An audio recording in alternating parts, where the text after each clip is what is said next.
નમસ્કાર વાલા પેન્શનર મિત્રો, નિવૃત્ત કર્મચારી મિત્રો, ભાઈઓ તથા બહેનો, સ્વાગત છે આપ સૌનું આપણી આ યુટ્યુબ ચેનલ ભાવેશ મકવાણા ન્યૂઝમાં। તો પેન્શનર મિત્રો, આજના વિડીયોની અંદર આપણે વાત કરવાના છીએ 2005થી 2025 વચ્ચે નિવૃત્તિ પામેલ પેન્શનરો માટે આવી છે 100% કામની અને વિશ્વસનીય માહિતી। તો પેન્શનર મિત્રો, શું છે આ કામની અને વિશ્વસનીય માહિતી તે જાણવા માટે આજના વિડીયોમાં અંત સુધી બન્યા રહેજો। અને હજી સુધી જો આપણી આ ચેનલ તમે સબસ્ક્રાઈબ ન કરી હોય અને જો તમે એક પેન્શનર હો તો આપણી આ યુટ્યુબ ચેનલ અત્યારે જ સબસ્ક્રાઈબ કરી લેજો, કારણ કે આપણી આ ચેનલમાં તમને રોજે રોજ આવા જ નવા વિડીયો છે તે જોવા મળવાના છે દોસ્તો। તો શરૂ કરીએ આજનો આ વિડીયો। તો સૌથી પહેલાં વાત કરીએ તો 8મા પગાર પંચને લઈને કેન્દ્રીય કર્મચારીઓ અને પેન્શનરો માટે એક મહત્વનું અપડેટ આવ્યું છે। તો ઓક્ટોબર 2025માં ભારત સરકાર દ્વારા ટર્મ્સ ઓફ રેફરન્સને મંજૂરી અપાયા બાદથી આ પગાર પંચ લગભગ 8 મહિનાથી કામ કરી રહ્યું છે।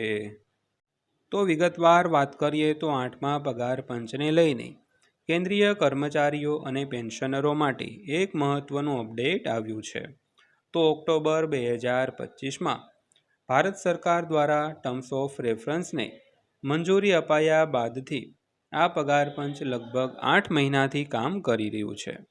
તો હવે આ અલગ અંગે હવે જે હાલચાલ છે તે પણ વધી રહી છે। તો આ વચ્ચે હવે કર્મચારીઓના મોંઘવારી ભથ્થાને લઈને નવું અપડેટ આવ્યું છે। તો આ નિર્ણયથી દેશના લગભગ 55 લાખ કર્મચારીઓ અને 69 લાખ પેન્શનરોને મોટી રાહત મળી શકે છે। તો ચાલો જાણીએ કે ડીએ અને 8મા પગાર પંચને લઈને લેટેસ્ટ અપડેટ્સ શું છે દોસ્તો। તો સૌથી પહેલાં વાત કરીએ તો સપ્ટેમ્બરમાં થઈ શકે છે મોંઘવારી ભથ્થાની જાહેરાત।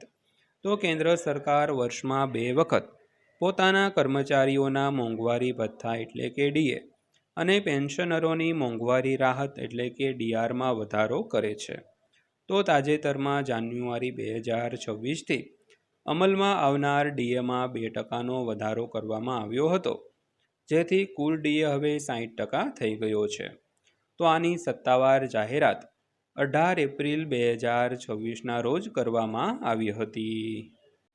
તો ત્યારબાદ જોઈએ તો ઓલ ઇન્ડિયા એનપીએસ એમ્પ્લોઈઝ ફેડરેશનના અધ્યક્ષ મનજીતસિંહ પટેલના જણાવ્યા અનુસાર વર્ષના બીજા અર્ધવાર્ષિક એટલે કે જુલાઈથી ડિસેમ્બર માટે ડીએની જાહેરાત સામાન્ય રીતે સપ્ટેમ્બરમાં કરવામાં આવે છે। જો કે કેટલાક વર્ષોથી તેની જાહેરાત ઓક્ટોબરમાં પણ કરવામાં આવી છે દોસ્તો। તો ત્યારબાદ વાત કરીએ તો ડીએ કેવી રીતે નક્કી થાય છે।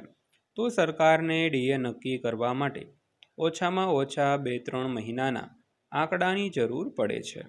તો માત્ર જુલાઈના ડેટાને આધારે જુલાઈથી ડિસેમ્બર સુધીનો ડીએ નક્કી કરી શકાતો નથી। તો ડીએની ગણતરી શ્રમ બ્યુરો દ્વારા જાહેર કરવામાં આવતા all India consumer price index four industrial workers એટલે કે AICPI-IWના આંકડા પર આધારિત હોય છે।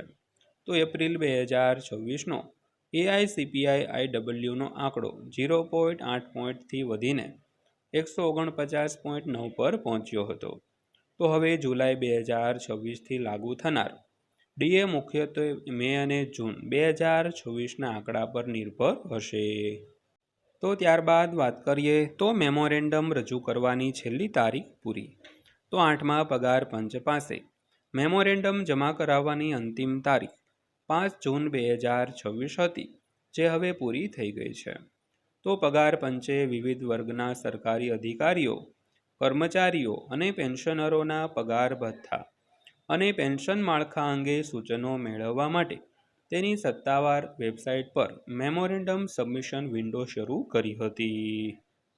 તો કર્મચારી યુનિયનોની શું મુખ્ય માંગણીઓ છે તેની વાત કરીએ તો કેન્દ્રીય કર્મચારી સંગઠનો અને યુનિયનોએ પગાર પંચને સોંપેલા મેમોરેન્ડમમાં મુખ્યત્વે પગાર, પેન્શન અને રિટાયરમેન્ટ બેનિફિટ્સમાં સુધારા પર ધ્યાન કેન્દ્રિત કર્યા છે।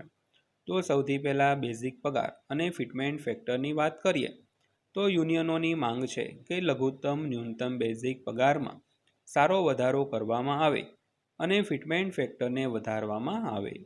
ત્યારબાદની બીજી માંગણીની વાત કરીએ તો પેન્શનને લઈને સૂચનો. તો જૂની પેન્શન યોજના એટલે કે ઓપીએસને ફરીથી શરૂ કરવામાં આવે અથવા એનપીએસ અને યુપીએસના માળખાની સમીક્ષા કરવામાં આવે. ત્યારબાદ ત્રીજા લાભની વાત કરીએ તો ભથ્થામાં સુધારો.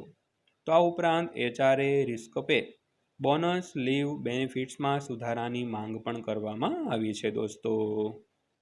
તો મનજીતસિંહ પટેલે જણાવ્યું કે 15 જૂને મેમોરેન્ડમ જમા કરવાની પ્રક્રિયા પૂર્ણ થતાં પગાર પંચે હિતધારકો પાસેથી ચર્ચાનો એક મહત્વનો તબક્કો પૂરો કરી લીધો છે. તો હવે પગાર પંચ કર્મચારીઓ, પેન્શનરો અને ન્યાયિક અધિકારીઓ પાસેથી મળેલા સૂચનોનો વિગતવાર અભ્યાસ કરશે અને બાકીની ચર્ચાઓને ઝડપથી પૂર્ણ કરશે. તો ત્યારબાદ અંતમાં વાત કરીએ તો આગામી દિવસોમાં આ રાજ્યોનો પ્રવાસ કરશે અને 8મું પગાર પંચ હિતધારકો પાસે સીધો સંવાદ વધારવા માટે 8મા પગાર પંચના વિવિધ રાજ્યો અને કેન્દ્રશાસિત પ્રદેશોના પ્રવાસો ચાલુ કરે છે. તો 8મા પગાર પંચે આગામી પ્રવાસોની જાહેરાત કરી છે, જેમાં સૌથી પહેલાં લખનઉ, ઉત્તર પ્રદેશ ખાતે 22 અને 23 જૂન 2026. ત્યારબાદ બીજો પ્રવાસ ભુવનેશ્વર, ઓડિશામાં 6 થી 7 જુલાઈ 2026. ત્યારબાદ કોલકાતા, પશ્ચિમ બંગાળમાં 9 થી 10 જુલાઈ 2026.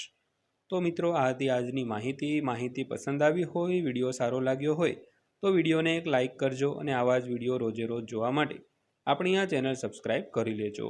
તો ફરીવાર પાછા મળીશું એક નવા વિડીયો સાથે, નવી માહિતી સાથે. ત્યાં સુધી સૌને જય હિન્દ, વંદે માતરમ.